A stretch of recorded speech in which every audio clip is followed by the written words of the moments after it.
We'll write a Java program to check whether the entered year is leap year or not.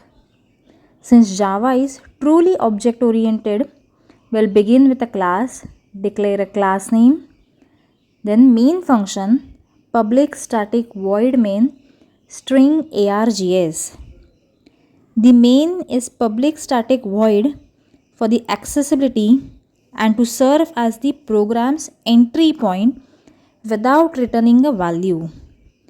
Public ensures the method is accessible from outside the class. Static method belongs to the class and not the instance of a class. And void indicates that the main method does not return any value. Now I will declare the input as integer and check if the argument length is equal to 1.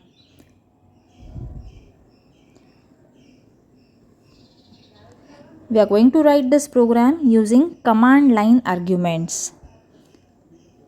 Now we'll be using y is equal to integer dot parseInt. Now since this is the first argument, we'll be passing args of 0.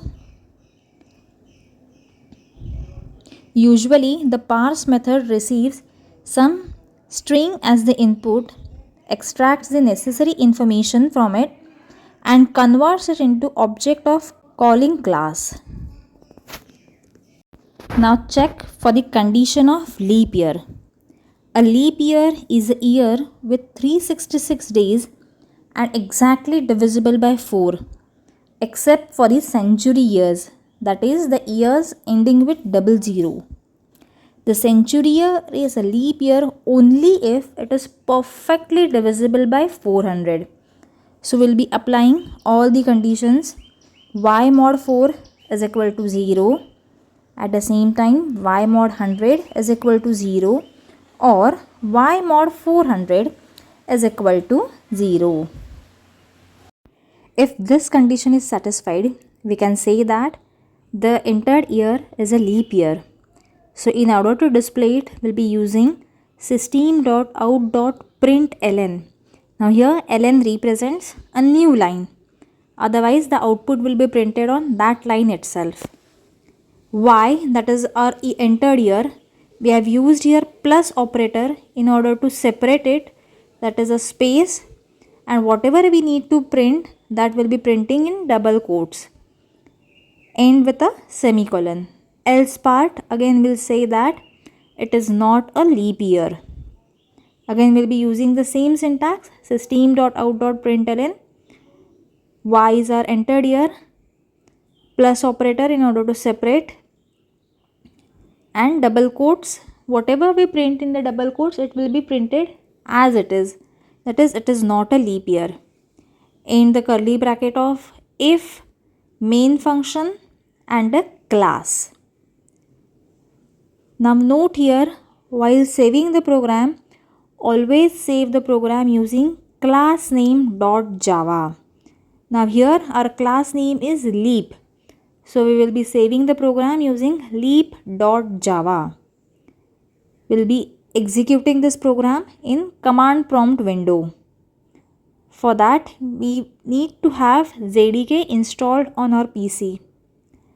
We'll be opening the command prompt window in order to firstly compile the programs and to check whether there are any errors in our program, and if it is compiled successfully, we'll be executing the program.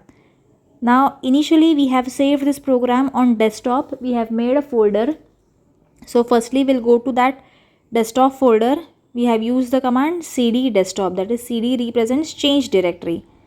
We'll be compiling the program using javac command, javac space classname.java. Now it has been compiled successfully. Execute the program. We have used java command, java class name, and give the input here itself, whatever is the year. See here, you get the output on the new line. Now here we'll be writing a program to find the largest of 3 numbers using ternary operator.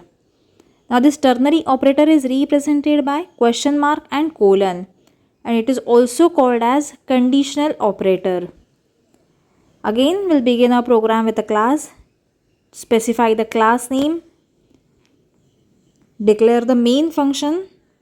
As usual, public static void main string args. The data type of parameter variable args of the main method is an array of string. Args of 0 will be representing the first element of array, and so the data type of a of 0 is a string. Args of 1 will be the second element of an array, and so on. So here we have given 3 numbers as the input a, b and c. That is why we will be checking for the condition. If args.length is equal to 3, we will be reading one by one each and every number. Firstly, a is equal to, now since the number is integer dot parseInt. We have seen the use of parsing method. Now this is the first number, so args of 0, end it with a semicolon. Similarly, for second number, we'll be using b is equal to integer dot parseInt args of 1, and c will be equal to integer dot parseInt args of 2. In this way, args.length will be specifying the length of an array. Now, we'll be applying the condition of ternary operator. For that, we'll be declaring one more variable. Now, since we are supposed to find out the largest of 3 numbers, we'll be declaring the variable as max. Our 3 numbers are integer numbers. So, there itself we'll be declaring one more variable, say something max or large, whichever you want. You can specify any number, largest. Now apply the condition largest is equal to. Now firstly check for the condition of 2 numbers. If a is greater than b, then a will be displayed, otherwise b will be displayed. Whatever output comes out of this, that will be compared with the c, and whichever is the largest, that will be printed. See, so again comparison will be a greater than b, whichever is largest, a or b, that will be printed, or c will be printed. End it with a semicolon and display the output. Again, for displaying the output, we'll be using system.out.print if you want on the same line. You'll be using println if you want the output on new line. System.out.println. Whatever you want to display, write that in double quotes. Something largest number is.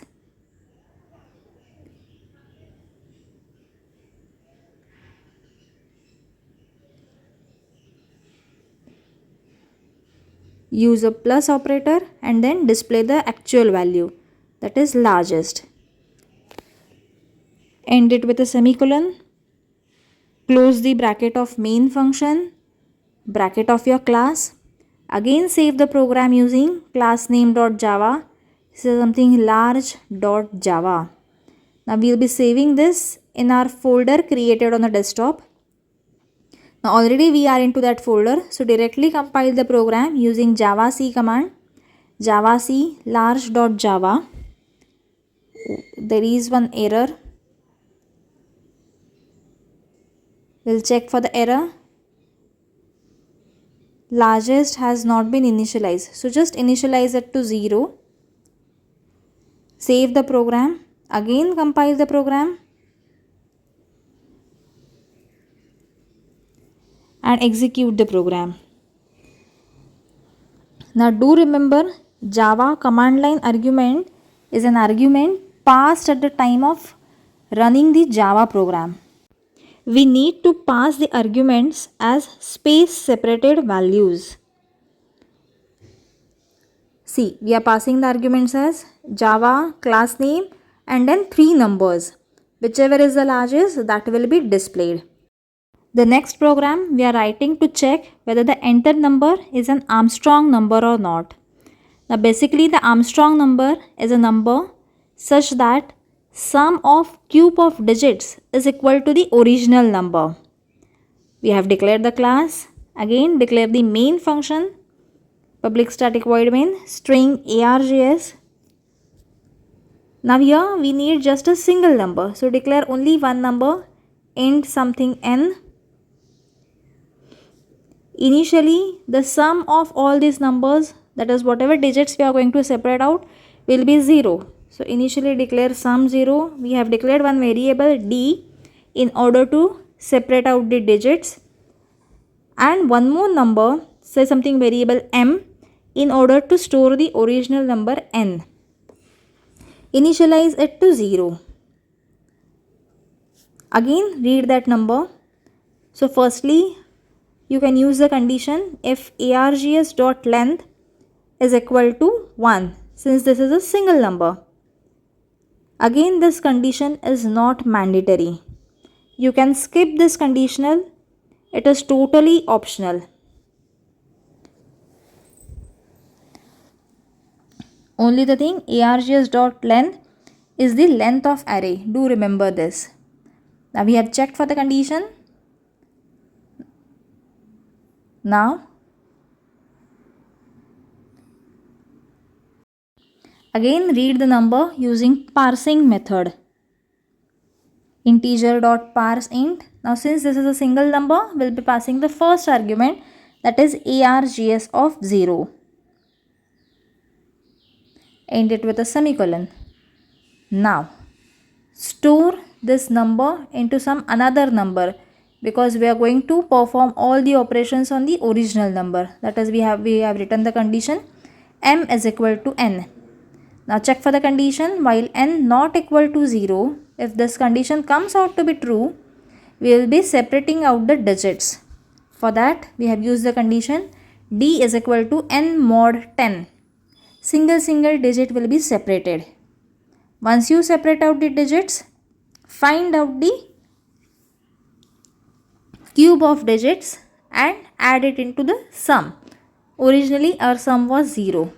Sum plus d into d into d. Since Armstrong number is of 3 digits number, we have separated the digits thrice. Cube of digits, d into d into d, and remove that number. N is equal to n by 10. Close the while loop, and now check for the condition if your sum is equal to the original number, that is we have stored the number in m. M is equal to sum. You can print the given or entered number as an Armstrong number. Again we'll be using the statement or syntax system.out.println. Our original number was n, but we have stored the original number in variable m. So m plus is an Armstrong number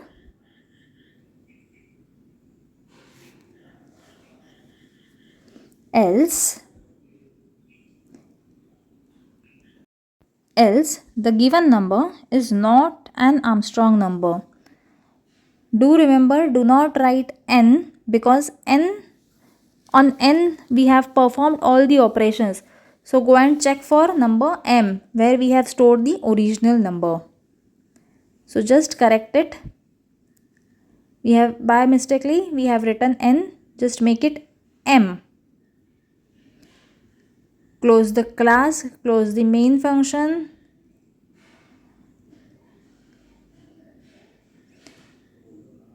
and save the program using classname.java, that is armstrong.java, again in the same folder which we have created on desktop. If you close the window of command prompt, again you need to go to each and every folder again and again. Now we'll be compiling the program using javac classname.java. Execute the program. Pass the argument here itself. That is, we'll be entering the number during runtime. See, it is an Armstrong number. We have entered one more number which is not an Armstrong number. Now we'll be writing a program to print the given pattern. Declare a class. Now since the pattern consists of rows and columns, declare the variables, say something R for rows and C for columns after the main function. Once you declare the main function, declare these two variables, int R, int C. Now if you observe the pattern, it is in the decreasing order, but you can see that the column number repeats. So accordingly we'll be writing the for loops for rows as well as columns. Total number of rows you have is 4. So we have initially declared n is equal to 4. For r is equal to 1, r less than or equal to n, that is equal to 4, and r plus plus. For rows number goes on increasing 1, 2, 3, 4. So for row we will be having a normal for loop. Now declare a for loop for column. For c is equal to, again your column begins with 1. So value of c will be 1. Now if you can check, it goes on decrementing. So c greater than or equal to 1 and c minus minus. This will be your next for loop. As I said, the number in the column repeats. Only the thing, it is right angle triangle. So we'll be printing the variable c. System.out. Now here we'll be using print variable c plus, and in order to give space in between two numbers, just specify the space. And we want these numbers on the next line. So system.out.println.